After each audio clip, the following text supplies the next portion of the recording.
الحمد لله نحمده ونستعينه ونستغفره ونؤمن به ونتوكل عليه ونعوذ بالله من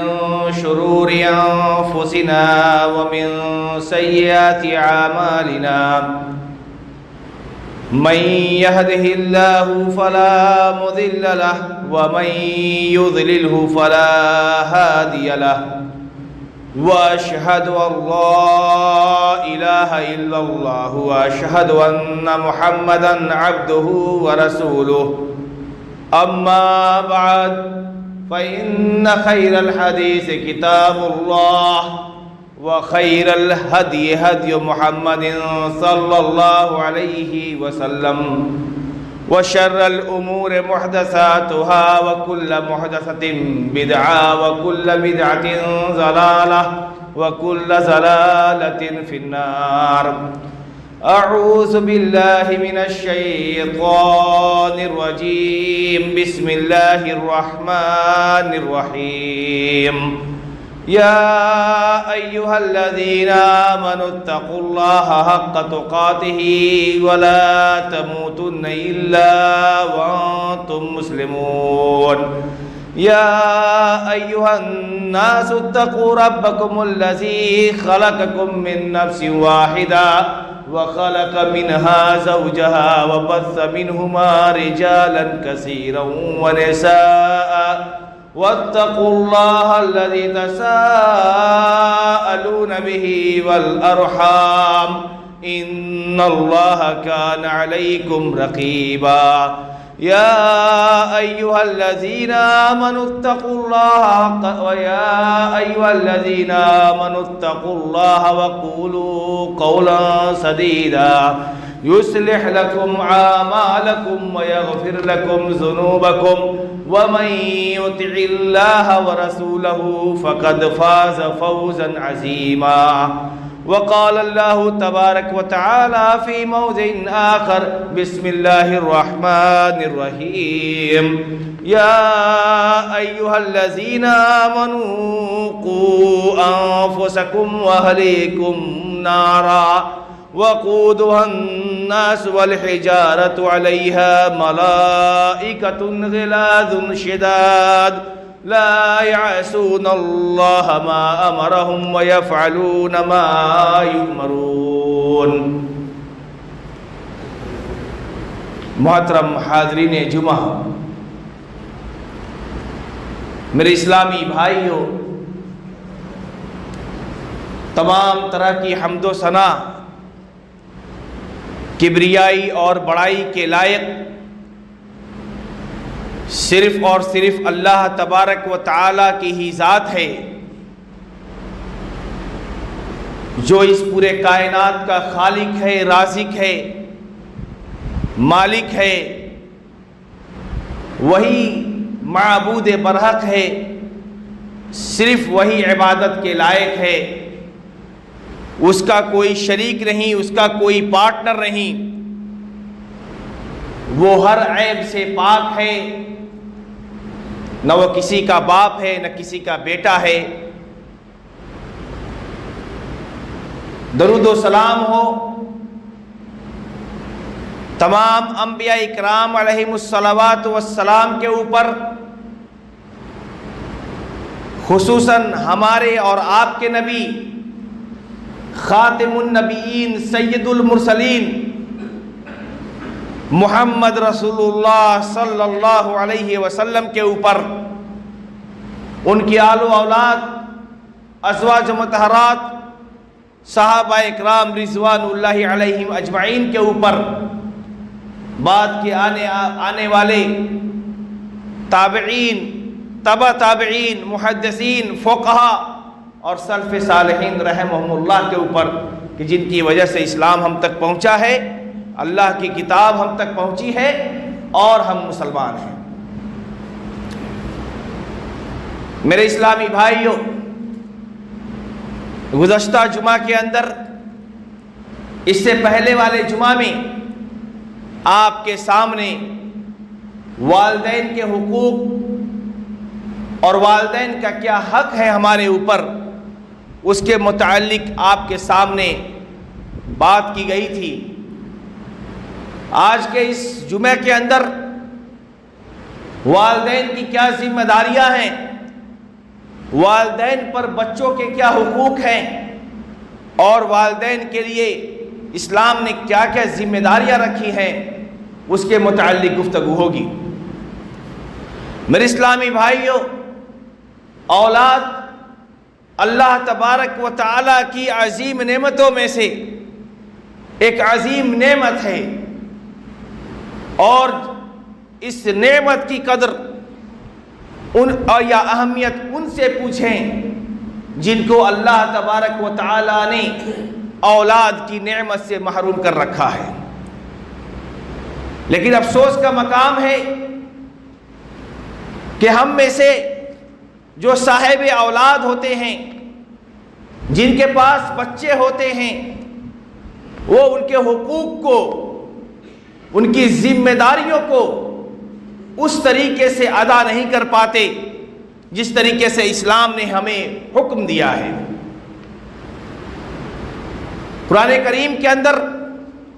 متعدد مقامات پر اللہ تبارک و تعالی نے اولاد کی تربیت، اولاد کی تعلیم اور اپنے اہل و عیال کو دین اسلام کے متعلق چلنے کا حکم دیا ہے۔ یاد رہے، ہر وہ اولاد جس کو جو دین اسلام سے دور ہو، اللہ کی عبادت، اللہ کی وحدانیت سے دور ہو اور اللہ کی عبادت سے غفلت کا شکار ہوتی ہے، وہ اولاد اولاد نعمت والی اولاد نہیں یا اولاد رحمت نہیں، بلکہ وہ اولاد ہمارے لیے وبال جان ہے اور عذاب ہے۔ دنیا کی ہم کوئی بھی تعلیم دے دیں، بڑے سے بڑی یونیورسٹیوں میں ہم انہیں پڑھا دیں، ڈاکٹر انجینئر بنا دیں، وہ دنیا کے مال کو کمانے کا ذریعہ تو ہو سکتے ہیں، وہ دنیا کو ہمارے سامنے لا کر کے رکھ سکتے ہیں اور گھروں کے اندر مال کا انبار لگا سکتے ہیں، لیکن کل قیامت کے دن جب اللہ تبارک و تعالی اولاد کے متعلق سوال کرے گا کہ ہم نے تمہیں اولاد دی تھی، ہم نے تمہیں بچے دیے تھے، ہم نے تمہیں اولاد کی نعمت سے محروم نہیں کیا تھا، اس نعمت کی تم نے قدر کی یا نہیں؟ اس نعمت کو تم نے مال و دولت کمانے کا مشین بنا دیا، اس اولاد کو تم نے مال و زر حاصل کرنے کا مشین اور آلہ بنا دیا، تم نے اسے نماز کا طریقہ نہیں سکھلایا، تم نے اسے توحید کا راستہ نہیں بتلایا، تم نے اسے دین کا راستہ نہیں بتلایا، تم اس وجہ سے خاموش رہتے تھے کہ اس کو پڑھنے میں تکلیف ہو جائے گی، اولاد ناراض ہو جائے گی، اس وجہ سے تم رات بھر اس کو سوتے رہتے تھے، سوتے دیکھتے تھے، نماز کا حکم نہیں دیا کرتے تھے۔ یہ اللہ تبارک و تعالیٰ سوال کرے گا، اور اس دن اولاد کی تربیت نہیں کرنے کی وجہ سے، اسے دینی رہنمائی نہیں کرنے کی وجہ سے آدمی لاکھوں نیکی اس کے پاس ہوں گے، پھر بھی وہ جہنم میں چلا جائے گا۔ کیونکہ قیامت کے دن حدیث میں آتا ہے کہ وہ دن بیوی اور بچے آئیں گے، اللہ کے سامنے فریاد کریں گے کہ اے اللہ تبارک و تعالی، یہ انسان جو نیکیوں کا پہاڑ لے کر کے تیرے سامنے کھڑا ہے، اے اللہ تبارک و تعالی، یہ انسان جس کے پاس نمازوں کے انبار ہیں، نمازوں پڑھا کرتا تھا، تہجد پڑھا کرتا تھا، نمازوں کی پابندی کیا کرتا تھا، زکوٰۃ دیا کرتا تھا، ہر طرح کی عبادتیں کیا کرتا تھا، آج یہ نام اعمال جنت میں جانے کے لیے تک کھڑا ہوا ہے۔ اے اللہ، یہ مجھے روٹی دیا کرتا تھا، کپڑے دیا کرتا تھا، ہر چیز دیا کرتا تھا، میں جو مانگتی تھی وہ مجھے دیتا تھا، میری اولاد جو اس کے سامنے ہاتھ پھیلاتے تھے کہ ابا مجھے یہ چاہیے، سب دیتا تھا، لیکن یہ نہ مجھے اور نہ میری اولاد کو نماز پڑھنے کا حکم کبھی نہیں دیا۔ ہم لوگ سوتے رہے، اس نے کبھی ہمیں جگایا نہیں، اس نے کبھی فون پر ہمیں تنبیہ نہیں کیا کہ بیٹا نماز پڑھنا، میری بیوی تم نماز پڑھنا۔ اے اللہ، یہ کیسا تیرا انصاف ہے کہ یہ آدمی صرف اس بنیاد پر جنت میں جا رہا ہے کہ اس نے مجھے یہ نماز پڑھا، اور ہم لوگ جہنم میں جا رہے ہیں کہ اس کے ماتحت ہونے کے باوجود بھی اس نے ہمیں حکم نہیں دیا۔ اللہ تبارک و تعالی بیوی کی پکار کو سنے گا، اولاد کی پکار کو سنے گا، اور میرے بھائیوں، صرف اور صرف اولاد کی صحیح تربیت نہیں کرنے کی وجہ سے وہ آدمی تمام تر نیکیوں کے ہونے کے باوجود بھی وہ جہنم میں پھینک دیا جائے گا۔ یہ ہے اولاد، اور اولاد رحمت بھی ہے اور اولاد زحمت بھی ہے۔ اولاد رحمت اس کے لیے ہے جو صحیح راستے پر ہو، اور اولاد زحمت اس کے لیے ہے جو صرف بچے کو پیدا کر لیا اور اسے کمانے کا ذریعہ اور مشین سمجھ لیا، اسے دنیا سے مطلب ہے، دین سے مطلب نہیں ہے۔ فلانے کا صاحب دیکھو، فلانے کا بیٹا اتنا پیسہ کماتا ہے، 2 منزلہ مکان بنا چکا ہے، تم کیا کماتے ہو؟ ہمیں 2 منزلہ سے زیادہ 3 منزلہ مکان چاہیے۔ گرچہ اس کا بیٹا نماز پڑھتا ہے یا نہیں پڑھتا، گرچہ اس کا بچہ لا الہ الا اللہ کبھی کہتا ہو یا نہیں کہتا ہو، چاہے حلال روزی لا رہا ہے یا حرام روزی، بس اسے پیسے سے مطلب ہے۔ تو میرے بھائیو، ایسے لوگ قیامت کے دن اللہ تبارک و تعالیٰ کے سامنے ذلیل اور رسوا ہوں گے۔ اللہ تبارک و تعالیٰ نے قرآن کریم کے اندر فرمایا ہے، یا ایھا الذین آمنوا قوا انفسکم واہلیکم نارا، اے ایمان والو اپنے آپ کو اور اپنے اہل و عیال کو، جس میں بال بچے سب شامل ہیں، سب کو جہنم کی آگ سے بچاؤ۔ صرف یہ نہیں کہا یا ایھا الذین آمنوا قوا انفسکم، اپنے آپ کو صرف بچاؤ، ایسا نہیں ہے۔ قوا انفسکم واہلیکم، اپنے اہل و عیال کو بھی بچانا ہے، جہنم کی آگ سے بچاؤ، جس کے ایندھن وقودھا الناس والحجارہ، جو جہنم جس کے ایندھن یہ انسان بنیں گے کل قیامت کے دن، جس کو جہنم میں ڈالا جائے گا، اور یہ پتھروں کی شکل میں جو مجسمے پڑے ہوئے ہیں، مورتیاں پڑی ہوئی ہیں، اس کو بھی جہنم میں ڈال دیا جائے گا جس کی تم عبادت کیا کرتے ہو۔ میرے بھائیو، اللہ کے نبی صلی اللہ علیہ وسلم کو جب نبوت ملی، اور نبوت ملنے کے بعد انہیں یہ حکم ہوا کہ وَأَنذِرْ عَشِيرَتَكَ الْأَقْرَبِينَ، نبی کریم صلی اللہ علیہ وسلم کو یہ نہیں کہا گیا کہ سب سے پہلے آپ مکہ والوں کو بلائیے، اے نبی جائیے مکہ والوں میں دعوت عام کیجئے اور لوگوں کو اللہ کی طرف بلائیے۔ نبی کریم صلی اللہ علیہ وسلم کو کہا گیا کہ وَأَنذِرْ عَشِيرَتَكَ الْأَقْرَبِينَ، اے نبی سب سے پہلے اپنے رشتہ داروں کو، اپنے قرابت داروں کو، اپنے گھر والوں کو اسلام کی دعوت دیجئے، توحید کی دعوت دیجئے۔ جب وہ غار حرا سے لوٹے تو سب سے پہلے بیوی کو انہوں نے کہا کہ میرے ساتھ ایسا ایسا معاملہ ہوا ہے، اور بیوی اسلام لے آئی، حضرت خدیجہ رضی اللہ تعالیٰ نے اسلام لے آئی۔ جب نبی کو یہ حکم ہوا کہ دعوت اب آپ کو اپنے قرابت داروں کو لڑانا ہے، کوہ صفا پر کھڑے ہوئے، صفا کے پہاڑی پر، یہ جو آپ صفا کا اور مروہ کا جو پہاڑ دیکھتے ہیں، یہ کسی زمانے میں بہت اونچا پہاڑ ہوا کرتا تھا، اس پہاڑ پر کھڑے ہوئے، اور اسی پہاڑ کے دونوں پہاڑوں کے بیچ میں مکہ کی آبادی تھی، کھڑے ہو کر کے کہا یا صباحا، یہ ایک ایسی آواز تھی، یہ ایک ایسا ورڈ تھا جس کو کسی مصیبت کے وقت یا کسی بہت امپورٹنٹ چیز کو بتانے کے لیے اعلان لگایا جاتا تھا۔ جیسے ہی آپ نے یہ آواز لی یا صباحا، سارے قبائل کے لوگ دوڑتے ہوئے چلے آئے، اور آنے کے بعد آپ نے کہا کہ اے لوگو سنو، میں جو چیز دیکھ رہا ہوں وہ تم نہیں دیکھ رہے ہو۔ اگر تم سے میں کہوں کہ اس پہاڑ کے پیچھے سے ایک لشکر ہے جو تم پر عنقریب حملہ آور ہونے والا ہے، تو کیا تم میری اس بات کو مانو گے؟ اللہ کے نبی صلی اللہ علیہ وسلم کی بات سن کے سارے مکہ والوں نے کہا کہ ہم نے آپ کو کبھی جھوٹ بولتے ہوئے نہیں دیکھا نہ سنا، تو ہم آپ کی بات کو بالکل نہیں جھٹلائیں گے۔ اللہ کے نبی صلی اللہ علیہ وسلم نے کہا کہ میں تمہارے لیے جہنم کی ہولناکی کو دیکھ رہا ہوں، اس آگ کو دیکھ رہا ہوں جس آگ کے اندر انسان جلائے جائیں گے۔ اے لوگو، ایک اللہ کی عبادت کر لو، قولوا لا الہ الا اللہ تفلحوا، اللہ کی وحدانیت کا اقرار کر لو۔ یہ جو تم معبودان باطلا، اللہ پر تو تم اللہ کو تو خالق مانتے ہو، رازق مانتے ہو، لیکن اللہ کے ساتھ یہ جو تم اپنے ولی اور اپنے نیک اور بندوں کو تم لات، عزا، منات اور کیا کیا دیوی دیوتاؤں کو تم پوجتے ہو اور اس کو اللہ کے ساتھ شریک ٹھہراتے ہو، یاد رکھیے گا وہ لوگ بھی اللہ کو مانتے تھے، وہ لوگ بھی اللہ پر یقین کرتے تھے، لیکن اپنے نیکوں میں سے لوگوں کو اس کو کہتے تھے کہ یہ آدمی اس کا دامن پکڑ لیں گے تو ہم جنت میں چلے جائیں گے۔ ان کا بھی یہی عقیدہ تھا جو ہمارا آج کا ہمارے بعض بھائیوں کا عقیدہ ہے، جو لوگ سوچتے ہیں کہ مزاروں پر چلے جائیں گے، وہاں جا کر کے دامن پکڑ لیں گے تو ہم چلے جائیں گے فلاں چشتی صاحب کے درگاہ پہ، فلاں چشتی صاحب کے درگاہ پہ۔ وہ چشتی صاحب کے ساتھ کیا ہو رہا ہے اللہ بہتر جانتا ہے، وہ ہمارا کیا کچھ کر لیں گے۔ قیامت کے دن جس بیوی کو ہم نے پوری زندگی دی ہے، جس بچے کو ہم نے پالا ہے وہ بچہ دیکھے گا بھی تو آنکھ پھیر لے گا, کہے گا کہ بھائی اپنا معاملہ ہے, تم خود سمجھو, یہ ہمارے چشتی صاحب ہمارا کیا کر لیں گے. جو سب سے قریبی لوگ ہمارے ہوں گے قیامت کے دن, وہ بھی پہچاننے سے انکار کر دیں گے میرے بھائی. تو اللہ کے رسول صلی اللہ علیہ وسلم نے اپنے رشتہ داروں سے کہا کہ یا فاطمہ بنت محمد, اے فاطمہ محمد صلی اللہ علیہ وسلم کی بیٹی, اے لخت جگر فاطمہ, تم کو جو کچھ مانگنا ہے میرے مال میں سے, میری زمین میں سے تم مانگ لو, ہم تمہیں ہر چیز دینے کے لیے تیار ہیں. لیکن یاد رکھنا قیامت کے دن اگر اللہ تبارک و تعالیٰ کے سامنے تم اس حال میں پیش کی گئی کہ تم شرک میں ملوث ہوگی, تمہارے پاس نام اعمال میں عمل صالح نہیں ہوگا, نیک عمل نہیں ہوگا, تو یاد رکھنا تم محمد کی بیٹی ہونے کے باوجود بھی بخشی نہیں جاؤ گی. یہ کون فرما رہے ہیں؟ نبی کریم صلی اللہ علیہ وسلم فرما رہے ہیں. اور آج جو ہم یہ سوچتے ہیں کہ ہم شرک کر رہے ہیں مزاروں پہ جا کر کے, درگاہوں پہ جا کر کے, کہ یہ لوگ نبی سے کوئی بڑا نہیں. جس نبی کے بارے میں اللہ تبارک و تعالیٰ نے سب سے محبوب اپنے نبی کہا کہ میرے نبی کے سامنے زور سے بھی بات مت کرنا,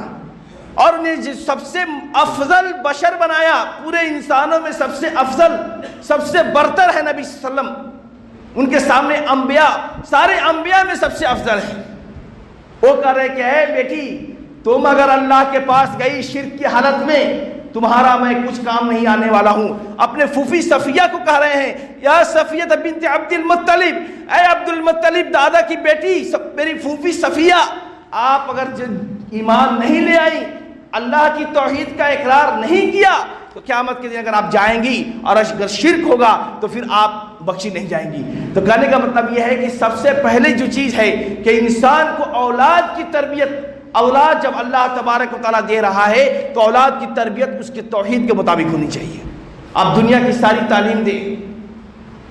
ہر تعلیم دیں, انجینئر بنائیں, ڈاکٹر بنائیں, اسے بڑی سے بڑی یونیورسٹی میں پڑھائیں, لیکن سب سے پہلی چیز جو ماں باپ کے اوپر واجب ہے, جو ماں باپ اگر اس چیز کو نہیں کرتا ہے اللہ تبارک تعالیٰ کے یہاں وہ بخشا نہیں جائے گا, کہ وہ اپنے بچوں کو دینی تعلیم, بنیادی تعلیم ضرور اتنا دے کہ اس کا عقیدہ ٹھیک ہو, شرک سے بچنے کی تلقین کرے, اور ساتھ ہی ساتھ نماز وغیرہ کی تعلیم دے, حلال اور حرام کی تعلیم دے. اس طریقے سے حضرت عبداللہ ابن عباس رضی اللہ تعالی عنہما بیان فرماتے ہیں کہ اس آیت کی یا ایھا الذین آمنوا قوا انفسکم واہلیکم نارا, اس کا معنی یہ ہے اعملوا بطاعت اللہ, کہ اللہ تبارک و تعالیٰ کی اطاعت و فرمانبرداری والا کام کرنے کا حکم دینا چاہیے اپنے اہل و عیال کو. واتقوا معاصی اللہ, اللہ کی نافرمانی والے کاموں سے لوگوں کو بچانا چاہیے. وَمُرُوا أَهْلِكُمْ بِالذِّكْرِ يُنْجِكُمُ اللَّهُ مِنَ النَّارِ, اور اے لوگوں,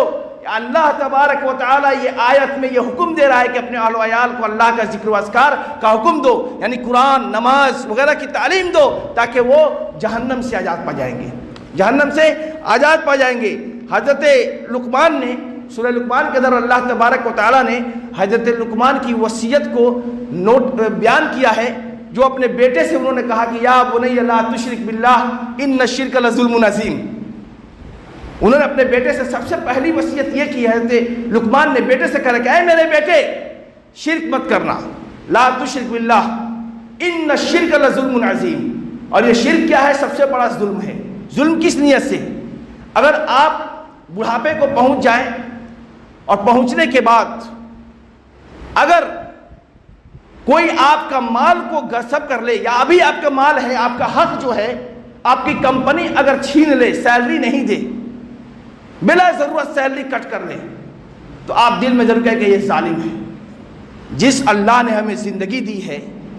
جس اللہ نے ہمیں یہ خوبصورت سا جسم دیا ہے,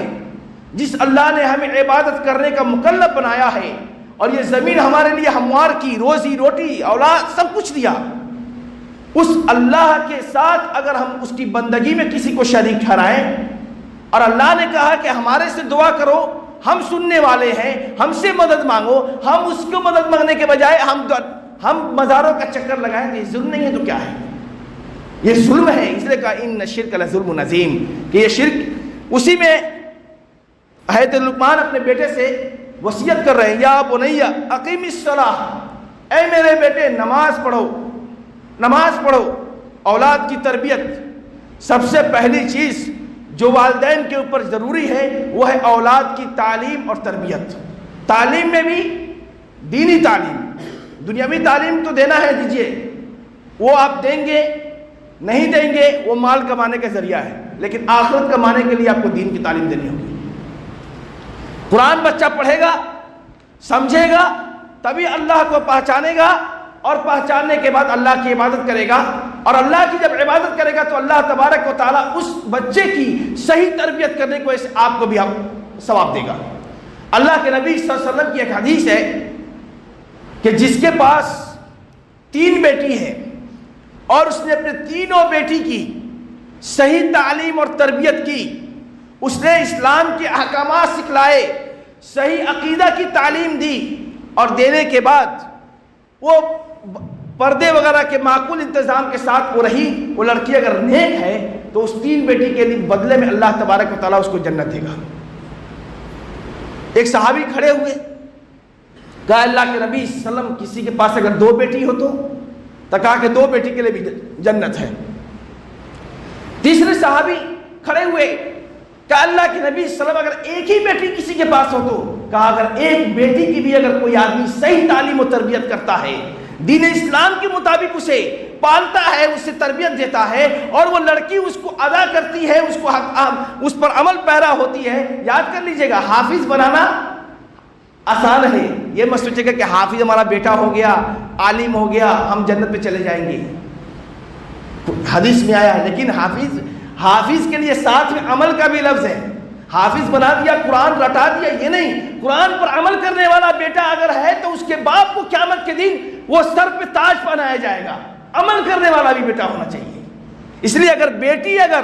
آپ نے صحیح تعلیم و تربیت کی اور بیٹی اس کے اوپر چلنے والی ہے تو وہ جنت کا ٹکٹ ہے، وہ جنت کا ٹکٹ ہے۔ تو حضرت لقمان نے کہا یا بنیا، اے میرے بیٹے نماز پڑھو، اقیم الصلاۃ، نماز پڑھو، وامر بالمعروف، اور لوگوں کو صحیح بات کا حکم دو، اچھی بات کا حکم دو، ونہی عن المنکر، برے باتوں سے روکو، واصبر علی ما اصابک ان ذلک من عزم الامور، کیا ہے میرے بیٹے تمہیں لوگ پریشان کریں گے سچ بولنے کی وجہ سے، میرے بیٹے تم اگر کسی کو حق بات بولو گے تمہاری دنیا تمہاری دشمن ہو جائے گی، جیسے کہ دوسروں کے ساتھ ہوا ہے، سماج و معاشرے میں آپ دیکھیں جو سچ بات بولتا ہے اس کے لوگ دشمن ہوتے ہیں۔ اے میرے بیٹے گھبرانا مت، صبر کرنا، صبر کرنا، اور یہ صبر کرنا یہ سب سے بہت بڑی بات ہے۔ آگے اللہ حضرت لقمان اپنے بیٹے کو وصیت کر رہے ہیں، وَلَا تُصَعِّرْ خَدَّكَ لِلنَّاسِ، اے میرے بیٹے لوگوں کے لیے اپنے چہرے کو مت موڑنا، لوگ تمہارے سامنے سے آئے تو ایسے مت کرنا، منہ ٹیڑھا مت کرنا، زبان ٹیڑھی کر کے مت بات کرنا، یہ اولاد کی تربیت میں سے ہے۔ باپ کی ذمہ داری ہے کہ وہ اپنے بیٹے کو کیسے بولنا سکھائے، کہ بڑوں سے کیسے بات کرنی ہے، چھوٹے سے کیسے بات کرنی ہے، یہ ذمہ داری بتلائے۔ اپنے چہرے کو مت موڑنا، وَلَا تَمْشِ فِي الْأَرْضِ مَرَحًا، اور اے میرے بیٹے تم زمین پر اکڑ کے مت چلو کہ یہ دنیا تمہاری ہے، ایک دن مر کر کے جانا ہے، تکبر اور غرور میں مت ہونا، یہ مال و دولت جو تمہیں ملی ہے یہ اللہ کی نعمت ہے، یہ مت سوچنا کہ یہ مال و دولت تمہارے پاس ہمیشہ رہنے والی ہے اور تم اس دنیا کے اندر آئے ہو تو مرو گے نہیں۔ حضرت لقمان نے جو تیسری وصیت کی، جو اس آیت کے اندر جو وصیت کی ہے وہ یہ ہے کہ تکبر اور غرور میں مبتلا مت ہونا، زمین پر اکڑ کے مت چلنا، تیز بائک سے مت چلنا، کسی کو ٹھوکر نہ لگ جائے، کسی کو ناگوار نہ گزرے کہ اس کا باپ سعودی رہتا ہے تو یہ دیکھو اسٹینڈر بائک لے کر کے ہمارے سامنے سے چلتا ہے، ایسا مت کرنا، ایسا مت کرنا۔ اور ان اللہ لا یحب کل مختال فخور، کہ اے میرے بیٹے اللہ تعالیٰ تکبر کرنے والوں کو پسند نہیں کرتا ہے، دوسرے کو حقیر سمجھنے والوں کو پسند نہیں کرتا ہے، کیونکہ اللہ تعالیٰ نے کہا ہے کہ تکبر میری چادر ہے، اگر کوئی دوسرا اسے اوڑھنے کی کوشش کرتا ہے ہم اسے تباہ و برباد کر دیتے ہیں۔ تکبر اور غرور مت کرنا۔ آگے انہوں نے کہا وَاقْصِدْ فِي مَشْيِكَ وَاغْضُضْ مِنْ صَوْتِكَ، اے میرے بیٹے زمین پر نرمی کے ساتھ چلو، آسانی، آرام سے چلو، آرام سے چلو، اور تمہاری آواز پست ہونی چاہیے، آواز نیچی ہونی چاہیے، ان انکر الاصوات لصوت الحمیر، جان لو سب سے بری آواز کس کی آواز ہے؟ گدھے کی آواز ہے۔ اللہ نے زور سے بولنے والوں کو، اللہ نے چلا چلا کے بولنے والوں کو اور تکبر اور غرور سے بولنے والوں کو گدھے کی آواز سے تشبیہ دی ہے کہ ایسے لوگ گدھے کی طرح ہوتے ہیں۔ تو یہ اللہ کے نبی صلی اللہ علیہ وسلم نے حکم دیا کہ مرو اولادکم بالصلاۃ، اے لوگوں اپنے اولاد کو نماز کا حکم دو جب وہ 7 سال کا ہو جائیں، وہم ابناء 7 سنین، جب وہ 7 سال کے ہو جائیں، وَاضْرِبُوهُمْ عَلَيْهَا وَهُمْ أَبْنَاءُ 10، اس کے اوپر کون کتنا عمل کرتا ہے؟ جب 10 سال کے بچہ ہو جائے تو اس کو مارو، نماز نہیں پڑھتے ہیں تو کون ہے ہمارے میں سے جو اس پر عمل کرتا ہے؟ کون ہے جو اپنے اولاد کو سختی سے بولتا ہے کہ نماز پڑھو، ساتھ لے کے جائے؟ یہاں ہمارا ہی معاملہ بیکار ہے کہ ہم خود نماز نہیں پڑھتے، ہمارا بچہ کیا نماز پڑھے گا؟ گھر کی بات، وہ عورتیں نماز نہیں پڑھتی ہیں، ان کی بچیاں کیا نماز پڑھیں گی؟ جب بچے اپنے ماں باپ کو نماز پڑھتے ہوئے نہیں دیکھتے، وہی بچے قیامت کے بچے مسجد سے قریب نہیں ہوتے ہیں، وہی بچے مسجد سے قریب نہیں، جن کی ماں پردہ نہیں کرتی ان کی بچیاں پردہ نہیں کرتی ہیں، جس کا باپ سگریٹ نوشی کرتا ہے، جوا بازی کرتا ہے، گٹکے کھاتا ہے، پان کھاتا ہے، بیڑی کھاتا ہے، اس کے بچے پان بیڑی کھاتے ہیں کیونکہ اس کو وہ دیکھتا ہے کہ میرا باپ کھا رہا ہے، یہ صحیح چیز ہوگی۔ میرے بھائیو، اللہ کے نبی صلی اللہ علیہ وسلم نے حدیث صحیح مسلم کی حضرت عبداللہ ابن عمر کی کہا کہ الا کلکم راعی، اے لوگو تم میں سے ہر کوئی ذمہ دار ہے، وکلکم مسئول عن رعیتہ، اور ہر کوئی اپنے اپنے بارے میں سوال کیا جائے گا۔ قیامت کے دن جب اللہ کے سامنے پیش ہوگا تو یاد رکھو یہ حکومت یا کوئی بھی ہو، یعنی کہ جو ہمارا لیڈر ہے وہ بھی اللہ تبارک و تعالیٰ کیا سوال کیا جائے گا۔ اس طریقے سے ایک آدمی ہے جسے گھر کا پورے ذمہ داری ہے، گارجین ہے، پیسہ دینے کا گارجین ہے، اس سے بھی سوال کیا جائے گا کہ تم نے اپنے پیسے کو صحیح جگہ خرچ کیا یا نہیں کیا، تم نے اپنے اولاد کی صحیح تربیت کیا نہیں کی۔ ایک عورت ہے جس کا خاوند باہر رہتا ہے، شوہر ہے باہر رہتا ہے پیسے کمانے کے لیے، اس کے اوپر یہ ذمہ داری ڈال کے آیا کہ دیکھو میں تمہیں ہر خوشی دے رہا ہوں، ہر چیز دے رہا ہوں، لیکن میرے بچوں کی صحیح تعلیم و تربیت کرنا۔ اس کے غائب آنے میں اگر وہ عورت اپنے بچے کو لاڈ پیار سے خراب کرتی ہے اس کو سوال کیا جائے گا، اس سے سوال کیا جائے گا، اور قیامت کے دن سوال اس سے ہوگا۔ تو پہلی چیز جو یہ تھی کہ تعلیم اور تربیت، اور تعلیم میں دینی تعلیم ہونی چاہیے۔ دوسری چیز اخلاق، اخلاق، بڑوں سے کیسے بات کرنا ہے، گھر میں کیسے رہنا ہے، اسلام نے ہمیں کیا حکم دیا ہے، اس چیز کا والدین کے اوپر یہ ذمہ داری ہے کہ والدین اس کو جواب دیں۔ تیسری چیز انصاف، بچوں کے درمیان انصاف کرنا۔ کسی کو ایک سے زائد اللہ تعالیٰ اولاد دیتا ہے، اور جس طریقے سے 5 انگلیاں برابر نہیں ہوتی، اسی طریقے سے اولاد بھی جب پیدا ہوتے ہیں تو سب کا دماغ ایک جیسا نہیں ہوتا۔ اس وقت والدین کی ذمہ داری ہے کہ اپنے 5 اولاد کے ساتھ اچھا سلوک کریں۔ یہ نہیں کہ تیز بچہ ہے، ذہین بچہ ہے، اس کو کچھ زیادہ ہی لاڈ پیار کر رہا ہے، اور جو بچہ زیادہ محنتی نہیں ہے اس کو ڈانٹ رہا ہے، گالی دیتا رہتا ہے۔ میرے بھائیوں، محبت میں انصاف نہیں کرنا یہ سب سے بڑی تباہی ہے۔ اللہ کے نبی حضرت یوسف علیہ السلام سے دشمنی ان کے بھائیوں کو کوئی زمین و جائیداد کے لیے نہیں تھی، ان سے دشمنی اس بات پر تھی کہ یوسف علیہ السلام کے والد حضرت یعقوب ان سے زیادہ محبت کرتے تھے۔ اس بنیاد پر بھائیوں نے حسد میں، جلن میں آ کر کے اپنے اس بھائی کو لے کر کے کنواں میں ڈال دیا کہ ہمارے والد ہم سے اچھے سے بات نہیں کرتے یا ہم سے اس طریقے کی محبت نہیں کرتے، اس لیے اپنے بچوں کے درمیان برابر کی محبت دیں۔ جس بچے کو آپ جتنا ایک بچے پر خرچ کر رہے ہیں ویسے دوسرے بچے کے اوپر بھی خرچ کریں۔ ہم میں سے ہر کوئی سوال کرتا ہے، سب کوئی جتنا بھی ماں باپ ہے کہے گا کہ میرے پاس میں بوڑھا ہو گیا ہوں، والدین کے اوپر تمہاری ذمہ داری ہے۔ قرآن نے کہا ہے کہ وَلَا تَقُلْ لَهُمَا أُفٍّ، کہ قرآن نے کہا ہے کہ اف تک مت کہو، اس لیے نہیں کہا۔ ٹھیک ہے والدین سے غلطیاں ہوتی ہیں، کچھ ایسی غلطیاں ہو رہی ہیں جو غلطیاں مطلب انسانی تقاضا ہے، بشری تقاضا ہے، عمر کا تقاضا ہے، اس لیے کہا۔ یہ نہیں کہ آپ کسی بچے کے ساتھ ظلم کرنا شروع کر دیں تو وہ خاموش رہ جائے، اپنے حق کے لیے نہیں بولے۔ لا طاعت فی معصیۃ اللہ، اللہ کے نبی صلی اللہ علیہ وسلم نے یہ بھی فرمایا کہ کسی بھی نافرمانی والے کام میں اطاعت و فرمانبرداری نہیں ہے۔ اگر کوئی یہ کہتا ہے آپ کے ساتھ ظلم ہو رہا ہے، حقوق کی پامالی ہو رہی ہے، تو اس کا طریقہ یہ ہے کہ والدین کے ساتھ جھگڑے نہیں، اس کا اپنی بات کو رکھے کہ ہاں یہ صحیح ہے، یہ غلط ہے۔ اسی طریقے سے والدین پر یہ ذمہ داری ہے اور واجب ہے، اگر ایسے والدین جو اپنے بچوں کے درمیان انصاف نہیں کرتے، قیامت کے دن اللہ تبارک و تعالیٰ ان سے سوال کرے گا۔ اعدلوا هو اقرب للتقوی، اے لوگوں انصاف کرو، یہ تقوی سے سب سے زیادہ قریب ہے۔ چوتھی چیز، بچوں سے بدگمانی پالنا، شکوک و شبہات میں مبتلا ہونا، یہ بھی صحیح نہیں ہے۔ بچے بڑے ہو گئے، کمانے کی عمر کو ہیں، ہمارے معاشرے کی بیماری ہے، فلانا بچہ پیسہ کماتا ہے، اپنے بیوی کو زیادہ دے دیتا ہوگا، ہمیں نہیں دیتا ہے، یا وہ اتنا پیسہ دیتا ہے، یہ پیسے کیا کرتا ہے، فلانا جگہ خرچ کر، یعنی کہ شکوک و شبہات میں رہنا، شک کرنا کہ بیوی کو دے۔ یہ میرے بھائیو، شک وہ بیماری ہے جو معاشرے کو نہیں، گھر کو تباہ و برباد اور معاشرے کی تباہی ہے۔ اگر آدمی کسی کا بھائی اگر بھائی پر شک کر لے، شوہر اگر بیوی پر شک کر لے، بیوی اگر شوہر پر شک کر لے،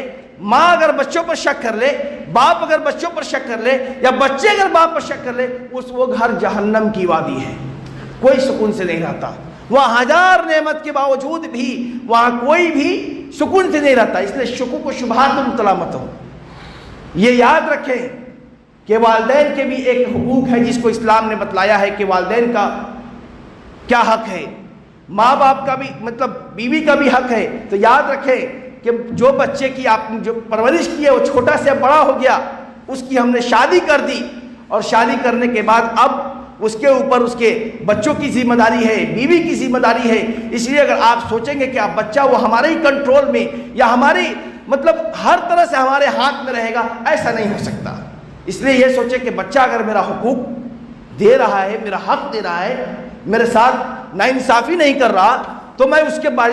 اگر بیوی اپنے دائرے میں ہو، ماں باپ اپنے دائرے میں ہو، بھائی بہن اپنے دائرے میں ہو، سارے لوگ اپنے اپنے کہ داری کو دیکھ رہے ہیں کہ ہم کو ہمارا حق مل رہا ہے، تو پھر تو جھگڑا ہی ختم۔ معاملہ کہاں ہوتا ہے؟ جہاں بیوی کے معاملے میں ماں باپ پڑھتے ہیں، یا بیوی ماں باپ کے معاملے میں پڑھتی ہے، بھائی بہن ایک دوسرے کے معاملات میں پڑھتے ہیں۔ تاکہ جھانکی نہیں ہونی چاہیے، تاکہ جھانکی نہیں ہونی چاہیے۔ اپنے حقوق کو لے کر کے خاموشی کے ساتھ رہیے، تو پھر وہ گھر تباہی اور فتنے سے محفوظ رکھتا ہے۔ تو اللہ تبارک و تعالیٰ نے اگر اولاد دی ہے، ہمیں سے اکثر و بیشتر لوگ صاحب اولاد ہوں گے، بچے ہوں گے، ان کی تعلیم و تربیت کریں، اس کو پڑھائیں، اور پڑھانے کے بعد اسے پڑھانے میں بھی دینی تعلیم ضرور دیں۔ دینی تعلیم، میں یہ نہیں کہتا کہ آپ عالم اور فاضل بنائیں، بنانا ہے بنائیں الحمدللہ،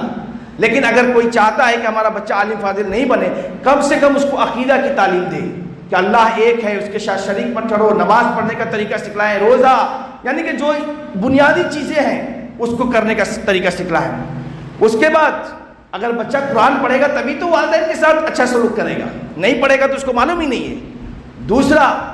بچے کے درمیان انصاف سے کام لیں، ایک دوسرے کے اندر محبت میں تجاوز نہ کریں، ایسا نہیں کہ یہ بیٹا سے زیادہ محبت ہے، وہ بیٹا سے زیادہ محبت ہے۔ تیسری چیز، اولاد کی غیبت دوسرے اولاد سے نہ کریں، ایک بیٹے کی شکایت دوسرے بیٹے سے نہ کریں،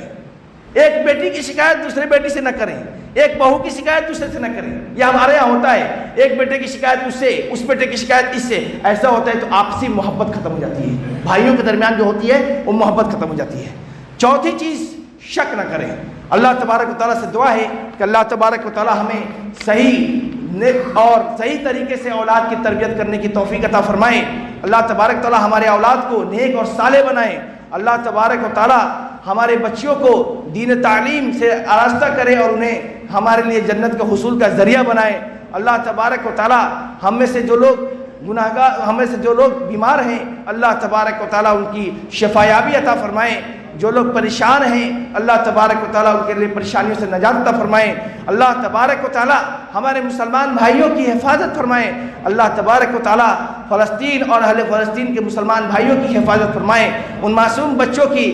شہادت کو قبول فرمائے. اللہ تبارک و تعالی ہمیں دشمنوں کی نرغے سے محفوظ رکھے. اللہ تبارک و تعالی ہمیں سے جو لوگ مقروض ہیں اللہ تعالیٰ ان کو قرض کی ادائیگی میں آسانیاں پیدا فرمائے. جو لوگ کسی بھی طرح کی پریشانی میں ہیں اللہ تعالیٰ ان کے ساتھ آسانیاں پیدا فرمائے. جن کے والدین فوت ہو چکے ہیں اللہ انہیں ان کی مغفرت فرمائے, جنت الفردوس میں جگہ دے. جن کے والدین بحیات ہیں اللہ تبارک تعالیٰ ان کو صحت و تندرستی کے ساتھ لمبی عمر عطا فرمائے. آمین یا رب العالمین. اقول قولی ھذا استغفر اللہ لی ولکم ولسائر المسلمین والمسلمات واللہ